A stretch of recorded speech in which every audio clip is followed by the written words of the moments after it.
예수님은 저와 여러분에게 누구든지 나를 따라오려거든 너 자신을 부인하고 너의 십자가를 지고 나를 따르라, 그렇게 말씀해 주셨습니다. 여러분, 우리가 이 말씀을 들을 때 참 예수님 믿는 것이 참으로 힘들구나. 어떻게 내가 내 자신을 부인하고 그리고 내 십자가를 지고, 십자가를 지라는 것은 결국 죽어라는 얘기인데, 십자가에서 죽어라는 얘기인데 어떻게 내가 그렇게 십자가에 죽고 예수님을 따라갈 수가 있겠느냐. 굉장히 어려운 말씀이다, 힘든 말씀이다, 그렇게 우리는 생각할 것입니다.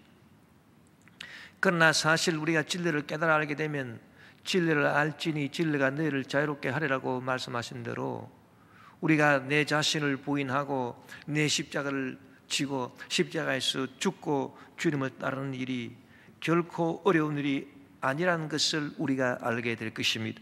왜 그렇습니까? 여러분, 우리가 먼저 나 자신을 부인해야 된다고 하는 것은 나 자신을 믿지 말고 나 자신에 대해서 절망하라, 그 말인 것입니다. 내가 내 자신을 믿지 말고 내 자신에 대해서 절망하게 되면 내 자신을 부인하는 것이 어렵지 않습니다. 사람들이 자기 자신에 대해서 믿고 나는 그래도 자기 자신에 대해서 희망을 갖고 있기 때문에 자기 자신을 부인하는 일이 힘들지. 그러나 나는 아무것도 아니구나, 내 자신에 대해서 내가 희망을 전혀 갖지를 못하고 그리고 내가 나를 믿지 못한다면 그러면 내가 내 자신을 부인하는 것이 어려운 일 아닙니다.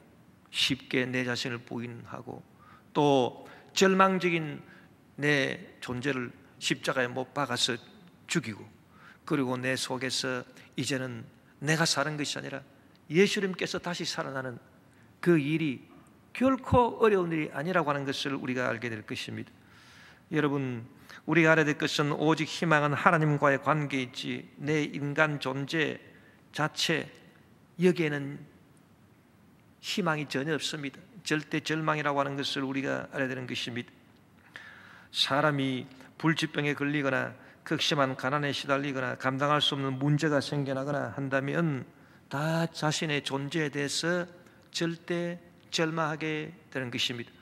요 설 연휴에도 어떤 20대 아가씨가 한강에 뛰어들어 자살하려고 했는데 마침 누가 지나가다 신고를 해서 목숨을 살렸다는 그런 기사를 읽어보았습니다. 여러분, 사람이 나이가 들고 병이 들면은 이제는 절대 절망인 것입니다. 어떤 사람이 99살까지 건강하게 살다가 이제 100살 때 돼서 병이 들어서 병원에 입원했다. 그래서 1년 동안을 병원에서 신음하다가 세상을 떠났다. 그렇게 가정을 해본다면 많은 사람들이 생각할 때 그 사람은 99대 1로 행복과 불행의 삶을 살았구나.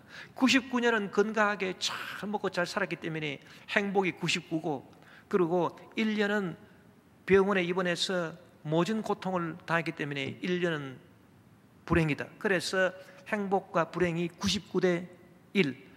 그래도 99만큼 행복을 누렸으니까 잘 살았구나. 그렇게 사람들이 생각하는 것입니다. 그런데 여러분, 그것은 완전히 엉터리 잘못된 생각인 것입니다. 시간에 대해서 잘못 생각하는 것입니다. 여러분, 시간을 수학적으로 나누어서 등질화시켜서 시간을 공간화시키고 수학적으로 나누어서 그렇게 시간을 계산했기 때문에 그런 생각을 하는데 그것은 시간에 대한 본질을 완전 무시한 엉터리 시간관인 것입니다. 참된 시간관은 무엇입니까? 그것은 시간이라고 하는 것은 지나가면 없어지는 것입니다. 흠으로 돌아가는 것입니다. 그렇기 때문에 아무리 살아도 산 뒤가 없어요. 99년을 건강하게 살았다 하더라도 100살 때 병이 걸리면은 99년은 산 뒤가 없습니다. 그건 다 무인 것입니다. 허무인 것입니다.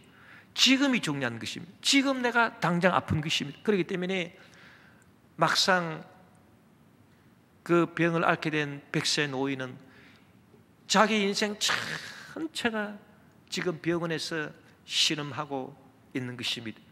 그래서 불행이 100이요 행복이 빵인 것입니다. 100대 빵인 것입니다. 그것이 인생인 것입니다.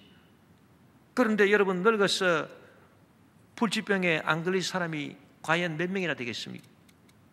그렇기 때문에 인생은 참 절망이다. 인생 존재는 희망을 걸 수가 없다. 또 극심한 가난에 시달린다든지 감당할 수 없는 저주의 문제가 생겨난다든지 그러면 인간 존재에 대해서 다 절망해버리고 마는 것입니다. 만일 어떤 사람이 나는 불치병도 없고 나는 평생을 건강하게 살다가 그렇게 죽는다. 그리고 나는 가난도 겪지를 못했다. 나는 부유하게 잘 먹고 잘 살았다. 그리고 감당할 수 없는 문제 이런 것도 경험해 본 적이 없다.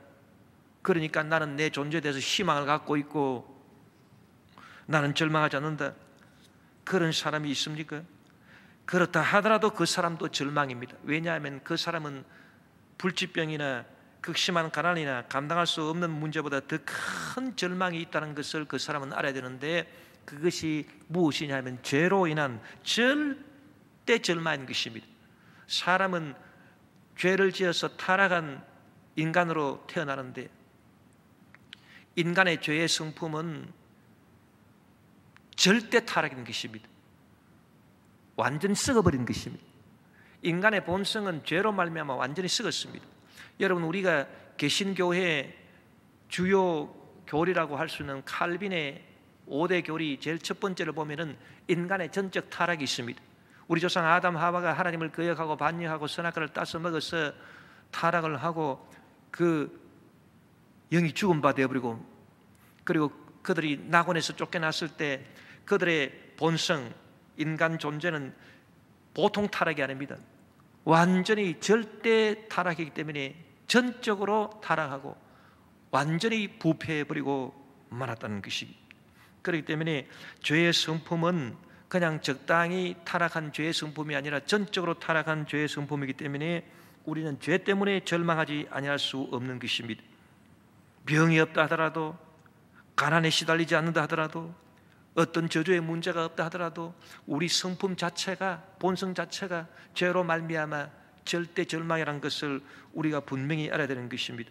성경에 보면은 예수님께서 우리가 우리 존재 속에 들어있는 죄의 성품 때문에, 전적으로 타락한 성품 때문에 절대 절망하지 아니할 수 없다는 것을 예수님이 성경을 통해서 여러 번 말씀해 주신 것입니다.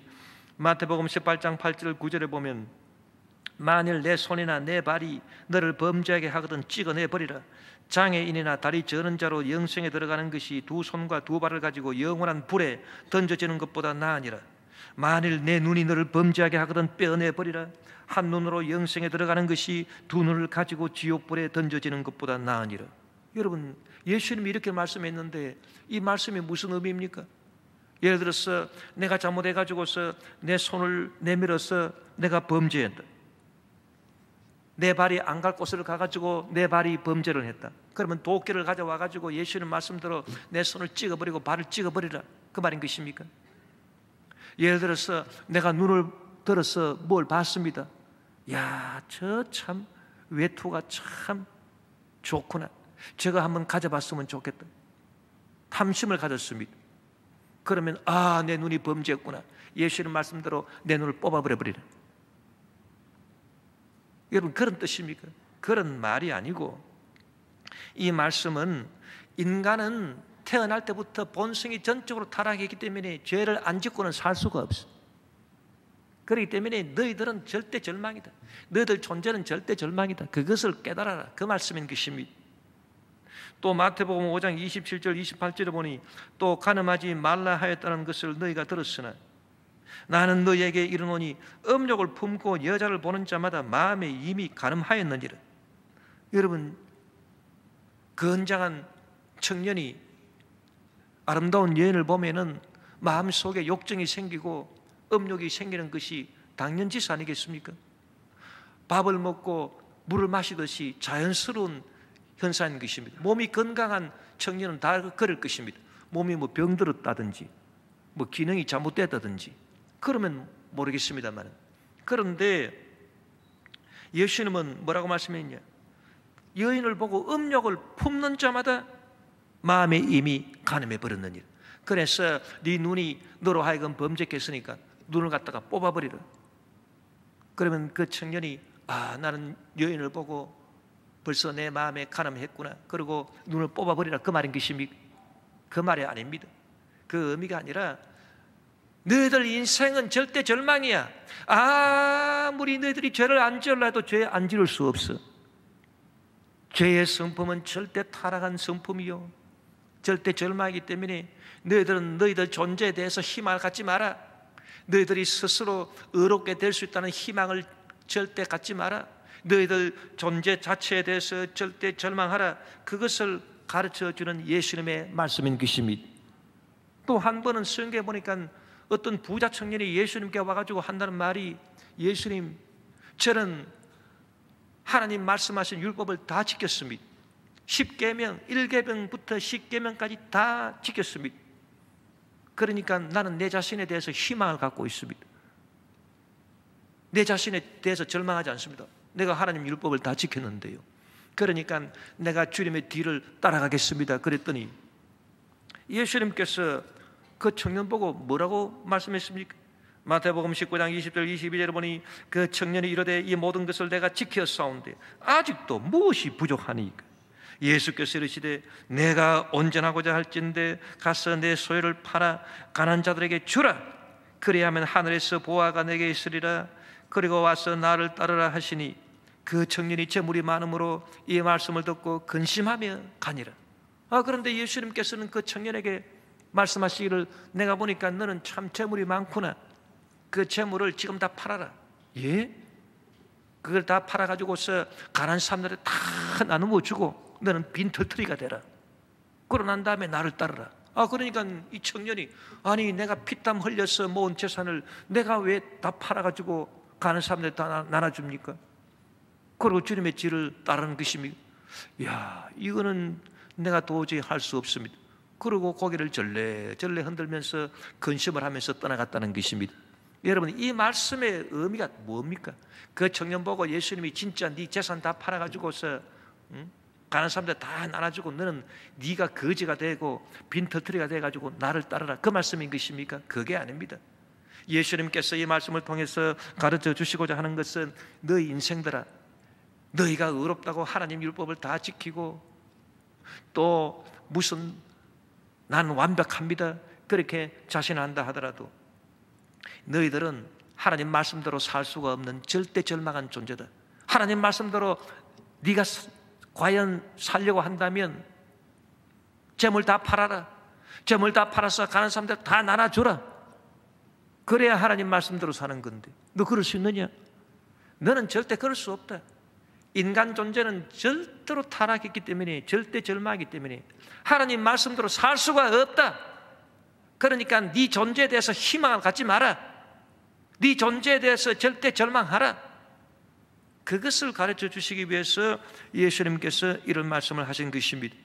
그러면 우리가 생각할 때 우리 보통 사람들은 다 존재에 대해서 절대 절망하지만, 그러나 예수님을 따라다니고 예수님의 제자가 되고 사도가 되고 그래서 나중에 전부 다 순교한 그런 사도들, 그런 분들은 그 존재에 대해서 희망이 있는 거 아니겠느냐? 우리는 그렇게 생각할 것입니다. 그래서 베드로는 예수님 따라다니다가 예수님 복음 전하는 일 때문에 십자가에 그 꿀로 매달아 죽고 순교하고, 바울도 예수님을 전가다가 목이 달아나고 그렇게 해서 거룩한 순교를 했는데, 그런 분들은 존재가 희망이 있는 거 아니냐? 우리는 그렇게 생각할 것입니다. 그러나 그것도 아니라는 것입니다. 성경에 보면 베드로도 자기 자신의 존재에 대해서 절대 절망했습니다. 그가 가야바의 뜰에서 예수님을 3번 부인하고 난 다음에 예수님 말씀이 생각나서 밖에 나가서 심히 통곡하고 울었습니다. 자기는 자신 있게 주님을 따라간다고 했지만은 나는 역시 할 수 없어. 나는 안 돼. 내 존재는 예수님을 따라갈 수 없어. 그래서 심히 통곡하고 울었습니다. 베드로가 천국 열쇠를 받고 교회에 반석이 됐다 하더라도 예수님께 십자가를 지지 말라고 만류했다가 예수님이 베드로 보고 사탄아 내 뒤로 물러가라. 베드로는 사탄이 되어버리고 마른 것입니다. 여러분, 그렇기 때문에 베드로 같은 사도도 자기 존재 자체에 대해서는 절대 절망입니다. 희망은 하나님과의 관계에 있는 것이지, 존재 자체에 대해서는 뭐 베드로든 바울이든 절대 절망인 것입니다. 바울도 마찬가지인 것입니다. 바울도 삼층천의 체험을 하지 않았었습니까? 기도를 하는데 그가 성령에 이끌려서 셋째 하늘로 올라가 가지고서 거기서 보통 사람들이 들을 수 없는 말을 듣고 천국의 신비를 체험했었습니다. 하나님의 계시를 얼마나 많이 받았든지 하나님의 계시를 받아가지고 성경을 13권이나 기록하는 위대한 사도였습니다. 그러나 그럼에도 불구하고 그는 자기 존재 자체에 대해서, 자기 자신에 대해서는 절대 절망했습니다. 그래서 뭐라고 말했습니까? 로마서 7장 19절에 보니 내가 원하는 바 선은 행하지 아니하고 도리어 원하지 아니하는 바 악을 행한다고 그렇게 탄식한 것입니다. 여러분, 사도들도 마찬가지. 희망은 하나님과의 관계에서 오는 것이지, 존재 자체는 사도들이든 뭐 평범한 성도들이든 주의 종이든 평신도든 남녀노소 빈부귀천, 믿는 사람이든 안 믿는 사람이든 모두 다 절대 절망인 것입니다. 우리가 성령 세례를 받으면 그러면 내 자신의 존재에 대해서 희망을 품을 수 있지 않겠는가, 그렇게 생각합니다. 그것도 잘못된 생각인 것입니다. 우리가 성령 세례 받으면 하나님과의 관계가 확 열리는 것입니다. 그래서 하나님과의 관계가 열려서 성령을 통해서, 하나님의 영이신 성령을 통해서 하나님과의 관계가 열려서 하나님으로부터 희망이 들어오는 것이지, 우리가 성령 세례 받았다고 내 존재 자체에서 무슨 희망이 생겨납니까? 그건 아닌 것입니다. 그렇기 때문에 뭐 성령 세례를 받든 성령 세례를 받지 못하든, 뭐 예수님을 잘 믿든 예수님을 못 믿든, 뭐 믿는 사람이든 뭐 안 믿는 사람이든, 남자든 여자든 배운 사람이든 못 배운 사람이든 빈부귀천 할 것 없이 모든 사람은 다 절대 절망인 것입니다. 그러므로 위대한 신학자 폴 틸리는 뭐라고 말했습니까? 우리 인간이 가지는 존재의 용기가 있다면 그것은 절망할 수 있는 용기라고 말하는 것입니다. 내 자신에서 절망할 줄 아는 용기, 그것이 진짜 용기다, 그렇게 말했습니다. 여러분, 우리는 알고 보면은 참 정말 절망적인 존재입니다. 그래서 내 존재 자체에 대해서는 절대 절망할 수밖에 없는 것입니다. 그러니까 이 절망적인 존재를 부인하는 거 뭐가 어렵습니까? 이 절망적인 존재를 십자가에 못 박아버리는 거 뭐가 어렵습니까? 사람들이 아직도 자기 존재에 대해서 희망이 있다고 생각하니까 자기를 부인하는 게 힘들고, 십자가에 못 박아 자기 자신을 죽이는 것도 힘들고 그런 것이지. 자기 자신에 대해서 절망했는데, 절망할 수 있는 용기로 자기 자신에 대해서 절망했는데 자기를 부인하고 이 절망적인 존재를 십자가에 못 박고 대신 예수님이 대신 나 대신 내 속에서 살아나게 하는 것, 이것이 힘든 일이겠습니까? 절대 힘든 일이 되지 아니하는 것입니다. 우리는 나 자신뿐만 아니라 모든 사람에 대해서 절망해야 되는 것입니다. 여러분, 사람들이 희망을 걸 수 있는 사람이 누구라고 생각합니까? 다른 사람한테는 희망을 걸 수 없어도 부모님한테는 희망을 걸지 않겠는가? 부모님은 내가 필요한 것 있으면 다 해주시는 좋으신 부모님입니다. 그래서 부모님한테 내가 희망을 걸 수가 있다. 사람들이 그렇게 생각해요. 또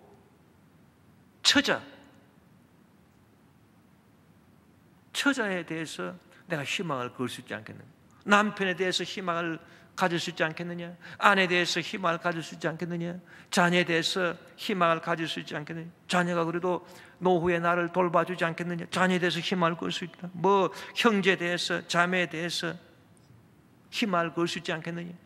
그런데 성경이 뭐라고 말씀했습니까? 예수님이 뭐라고 말씀했냐 하니까 누가복음 14장 25절 26절에 수많은 무리가 함께 갈 새에 예수께서 돌이키사 이르시되 무릇 내게 오는 자가 자기 부모와 처자와 형제와 자매와 더욱이 자기 목숨까지 미워하지 아니하면 능히 내 제자가 되지 못하리라.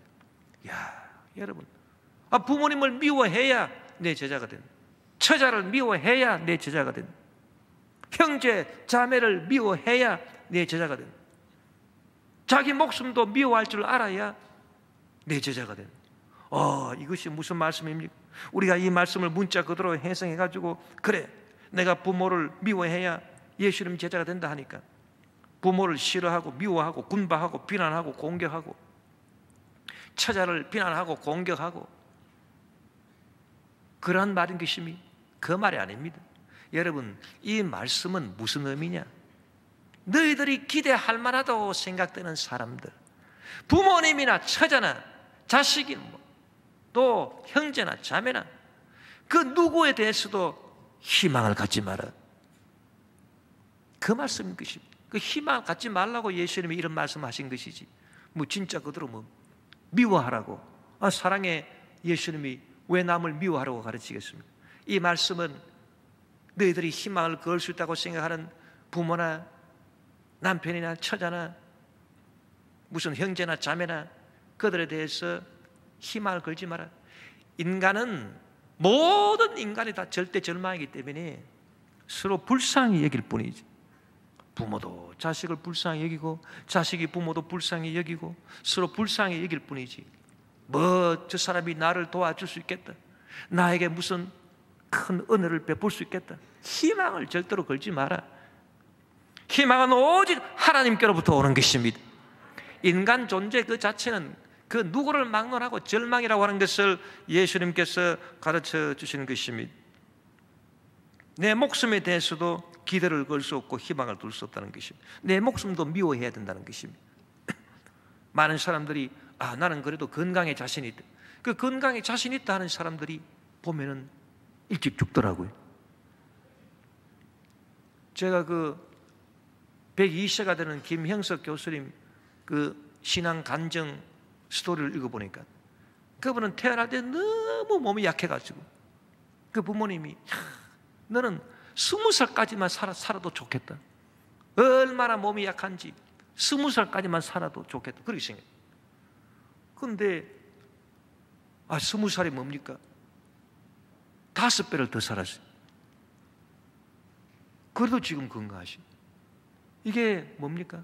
하나님과의 관계에서 하나님이 축복을 해주신 것이. 여러분, 그렇기 때문에 우리 목숨 자체에 대해서는 기대를 할 필요가 없고, 자기가 건강하다고 희망을 걸 수 없습니다. 그 누구도 건강이나 장수에 대해서 장담할 수가 없는 것입니다. 여러분, 그렇기 때문에 우리가 내 자신 존재가 이렇게 절대 절망이다 그러면 내 자신을 부인하고 내 자신을 십자가에 못 박고, 그리고 예수님이 이제부터는 다시 내 삶의 주인이 되어서 예수님이 내 속에서 사시는 것이다, 이것이 절대로 힘든 일이 아닌 것입니다. 갈라디아서 2장 20절에 보니 내가 그리스도와 함께 십자가에 못 박혔나니 그런데 이제는 내가 사는 것이 아니요 오직 내 안에 그리스도께서 사시는 것이라. 이제 내가 육체 가운데 사는 것은 나를 사랑하사 나를 위하여 자기 자신을 버리신 하나님의 아들을 믿는 믿음 안에서 사는 것이라. 이게 왜 어렵습니까? 자기 자신에 대해서 희망을 갖고 있으니까, 주위 사람들에 대해서 희망을 갖고 있으니까, 내가 십자가에 못 박혀 죽고 내 안에 이제는 그리스도가 사는 거다, 정말 어렵다, 이런 어려운 신앙생활을 어떻게 하나, 그렇게 생각하는 것이지. 자기 자신에 대해서 절대 절망이고 모든 사람들에 대해서 절대 절망이고 희망을 걸 수 없고 오직 주님에게만 희망을 걸 수 있다. 그렇다면은 이 절망적인 존재를 부인하고 이 절망적인 존재를 십자가에 못 박게 하고 대신 예수님이 내 속에서 대신 살아나게 하는 것, 이것이 그다지 어려운 일이 아니지 않습니까? 여러분, 우리는 이런 믿음을 가져야 되는 것입니다.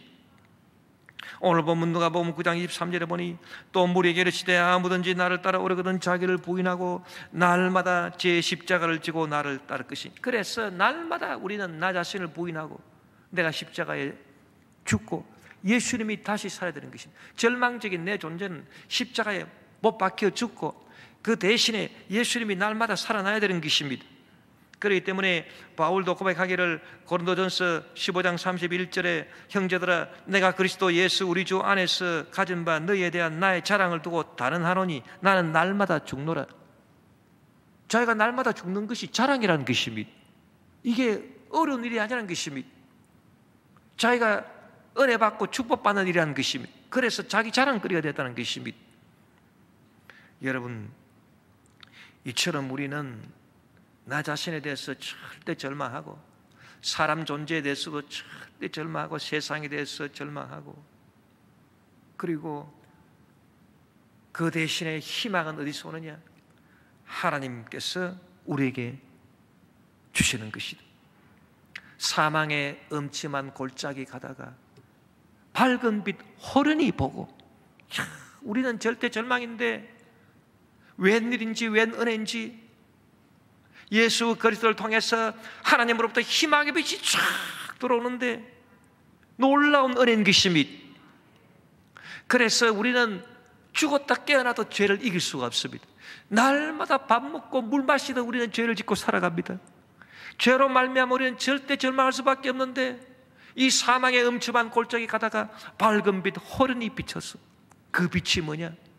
예수님께서 내 모든 죄를 용서해 주시고 하나님이 나의 의가 되어 주시는, 하나님의 의가 내 의가 되어 주시는 이 밝은 빛이 내게 비쳤다.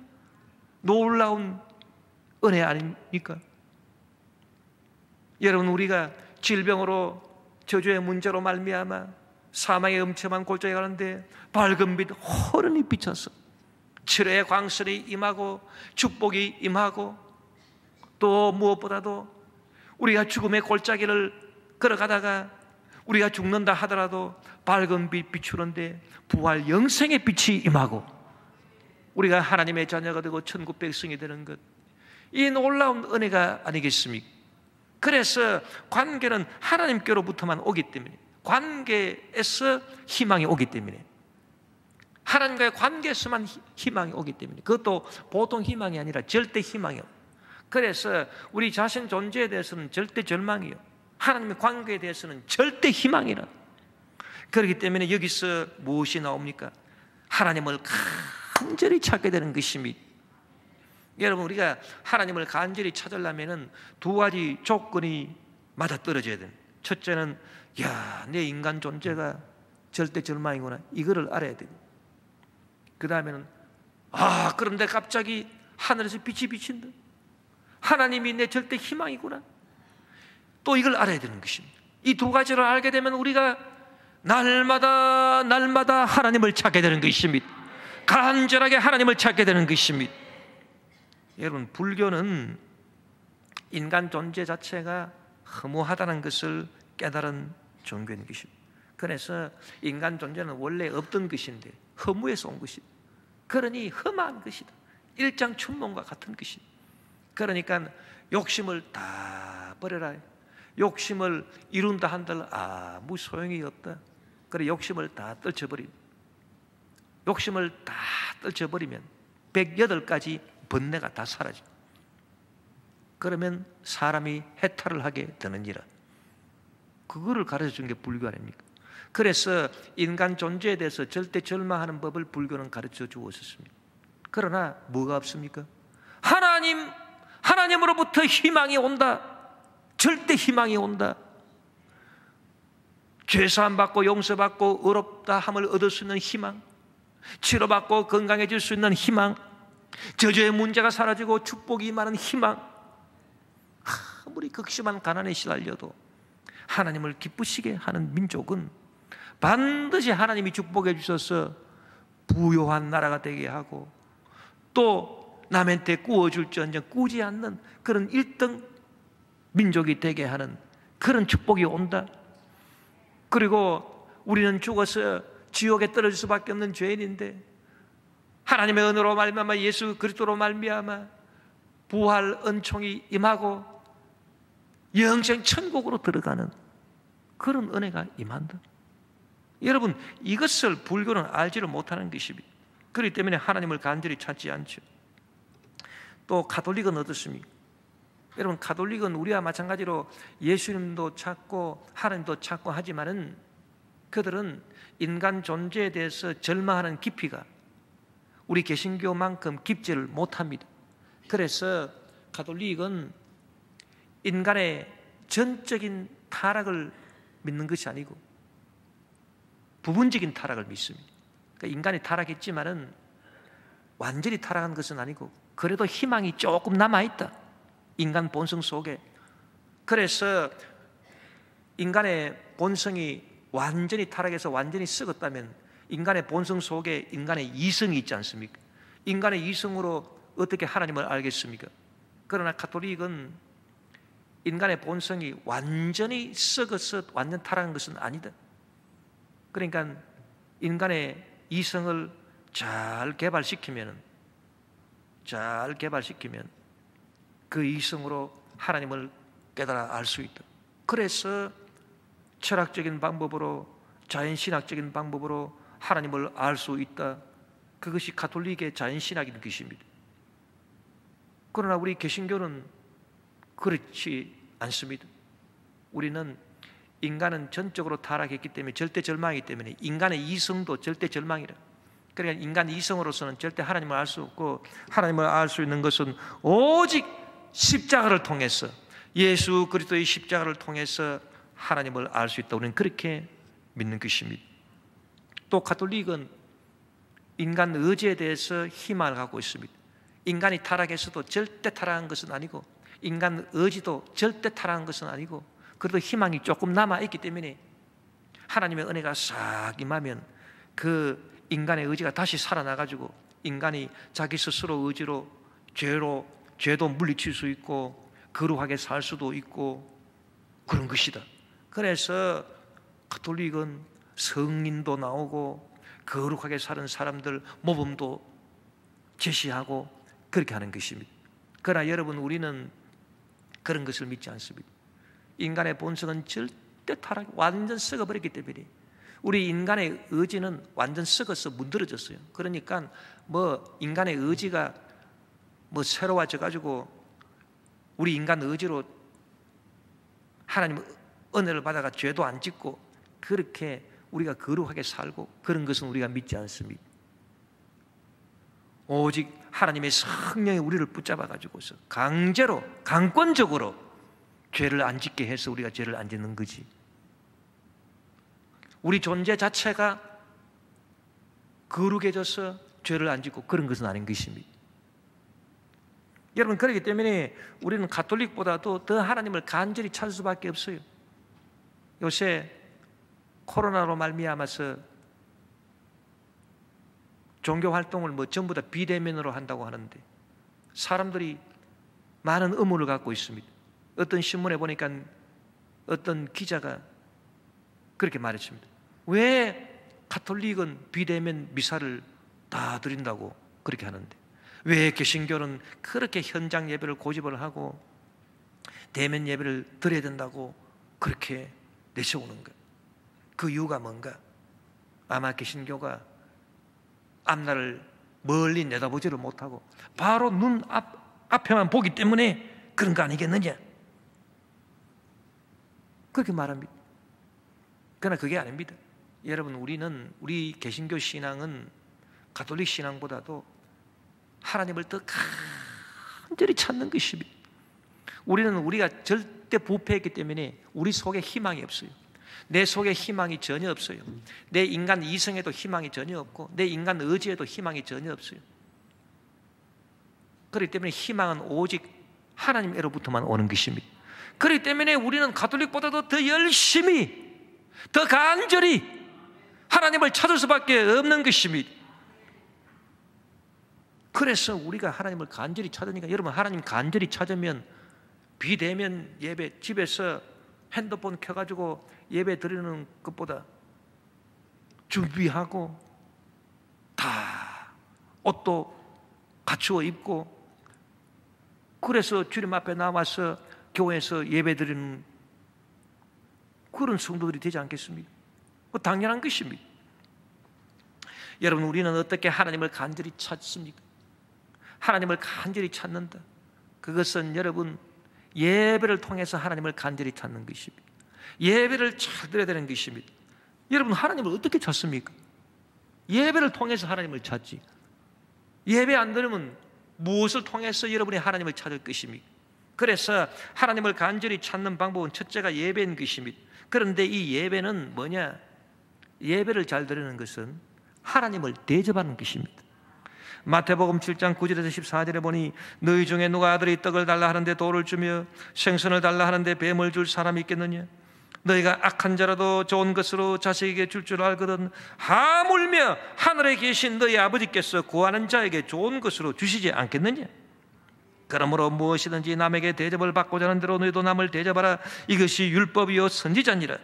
좁은 문으로 들어가라.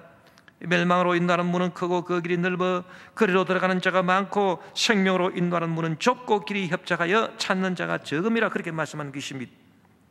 그렇기 때문에 이 말씀에 보니까 너희가 악한 자라도 좋은 것으로 자식에게 줄 줄 알거든 하물며 하늘에 계신 너희 아버지께서 구하는 자에게 좋은 것으로 주시지 않겠느냐? 이렇게 말씀하시고 바로 그 다음에 그러므로 무엇이든지 남에게 대접을 받고자 하는 대로 너희도 남을 대접하라. 그렇게 했기 때문에 이때 남을 대접하라라고 하는 것은 하나님을 대접하라. 너희가 하나님을 잘 대접하면 하나님도 너희를 대접해 줄 것이다. 너희가 어떻게 하나님을 대접할 수 있느냐? 대접을 잘할 수가 있느냐? 예배를 잘 드린 정성껏 우리가 주님 앞에 나와서 예배를 드려야 됩니다. 예배를 빼먹으면 큰일 나는 줄 알고 벌벌 떨면서 우리가 예배를 주님 앞에 나와서 잘 드려야 되는 것입니다. 그것이 하나님을 대접해 주는 것입니다. 그러면 하나님께서 구하는 자에게 좋은 것으로 주신다. 할렐루야. 여러분, 우리가 하나님을 간절히 찾는 것은 첫째 방법이 예배를 신령과 진정으로 잘 드리는 것입니다. 그 다음에 무엇으로 여러분 우리가 또 하나님을 간절히 찾습니까? 우리는 끊임없는 기도를 통해서, 쉬지 않는 기도를 통해서 하나님을 간절히 찾는 것입니다. 여러분, 기도라고 하는 것은 미사역으로 된 형식적 문장이 아닙니다. 나 자신과 주위의 모든 사람들과 이 세상에 대해서 절망을 했고 오직 희망은 주님으로부터 오는 것이기 때문에 주님을 간절히 찾고 또 찾는 기도, 이것이 진정한 기도인 것입니다. 에레미야 29장 13절에 보니 너희가 전심으로 나를 찾고 찾으면 나를 만나리라고 말씀합니다. 예수님께서 우리에게 기도의 모범을 가르쳐 주실 때 두 가지 예를 언급을 하셨는데, 하나는 수로보니게 여인의 예인 것입니다. 이 여인이 예수님께 와서 자기 딸한테 귀신이 들어갔는데 귀신을 좀 쫓아내 주십시오 예수님. 그리고 예수님께 간청을 했습니다. 그랬더니 예수님께서 아주 모욕적인 은사를 말씀하신 것입니다. 나는 절대로 자녀들에게 줄 떡을 개들에게 던지지 않는다. 너는 수로보니게 이방 여인, 너는 개 같은 그런 여인이 아니냐. 나는 하나님의 은혜를 자녀 유대인들한테 주는 거지 너 같은 이방 여인한테 주는 게 아니야. 아주 모욕적인 은사를 한 것입니다. 그럼에도 불구하고 이 수로보니게 여인이 뭐라고 말했습니까? 맞습니다. 그러나 개들도요, 주인들이 먹다가 상에서 먹다가 떨어뜨리는 부스러기, 그 부스러기를 주워 먹지 않습니까? 저는 개 같은 그런 이방 여인이지만 이 부스러기라도 좀 주시옵소서. 예수님이 그 말씀을 탁 들으시고 예수님이 감동을 하신 것입니다. 그래서 예수님 뭐라고 말했습니까? 가라! 네가 이 말을 했으니 너의 딸에게서 귀신이 나갔는지라. 할렐루야. 여러분, 이 말씀은 예수님께서 우리에게 무엇을 가르쳐 줍니까? 우리가 여러분 기도하는데 아무 응답이 없어요. 그러면 하나님이 나를 무시하시나? 나를 멸시하시나? 그런 마음이 들 거 아니겠습니까? 1년을 기도해도 응답이 없고 2년을 기도해도 응답이 없고, 아니 그렇게 기도하는데 응답을 안 해주시거든. 그러면 우리 마음속에 섭섭한 마음이 생겨납니다. 아, 내가 완전 수로보니게 여인 것 같구나. 자녀들에게 줄 떡을 취해서 개들에게 던짐에 마땅치 않다. 아이고 하나님, 나를 수모하시는구나. 그래서 하나님에 대해서 섭섭한 마음도 들고 어떤 때는 막 원망하는 마음도 들지 않겠습니까? 그러나 여러분, 그럴 때 하나님을 섭섭하게 생각하지 말고, 하나님께 원망하지 말고 서로 보니게 여인을 생각하십시오. 그럴 때도 주여 주여 주여, 주인의 상에서 떨어지는 부스러기를 개들도 먹지 않습니까? 주여 주여, 저에게 응답해 주십시오, 응답해 주십시오. 이렇게 주님을 간절히 찾아라, 그 말씀인 것입니다. 오직 희망은 주님밖에 없습니다. 오직 희망이 주님. 당신 외에 누가 있습니까? 주님, 저의 기도를 들어주시옵소서. 그러면 주님께서 응답을 해주십니다. 여러분, 우리가 주님을 간절히 찾는 방법은 첫째, 예배를 잘 드리는 것이고, 두 번째로 이런 간절한 기도를 하는 것입니다. 기도를 통해서 우리는 주님을 간절히 찾는 것입니다. 또 예수님께서 기도의 모범으로 말씀해 주신 것이 무엇입니까? 어떤 마을에 불의한 재판장이 있었다. 이 사람은 하나님도 겁을 안 내고 하나님도 두려워하지 않는다. 야, 대단한 강심장입니다.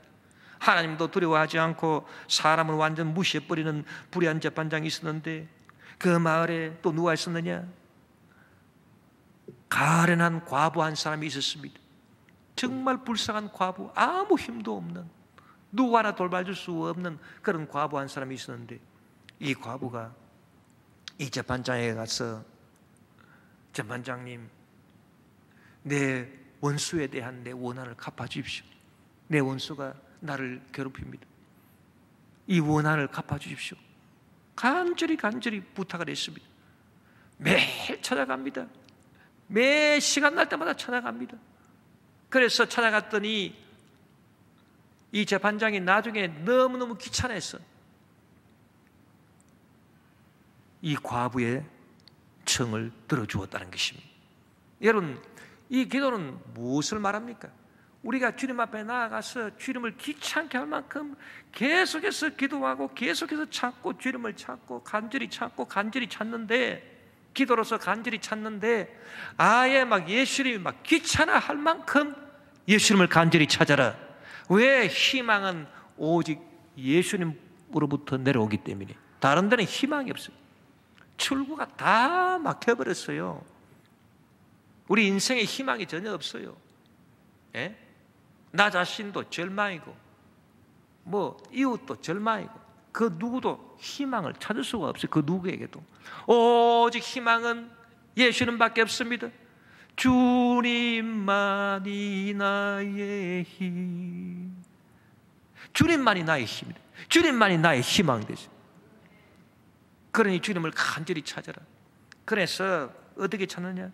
주님이 귀찮아할 만큼 우리가 주님을 간절히 찾아라, 그 말씀인 것입니다. 여러분, 우리는 신앙생활을 다시 이렇게 점검을 해봐야 돼요.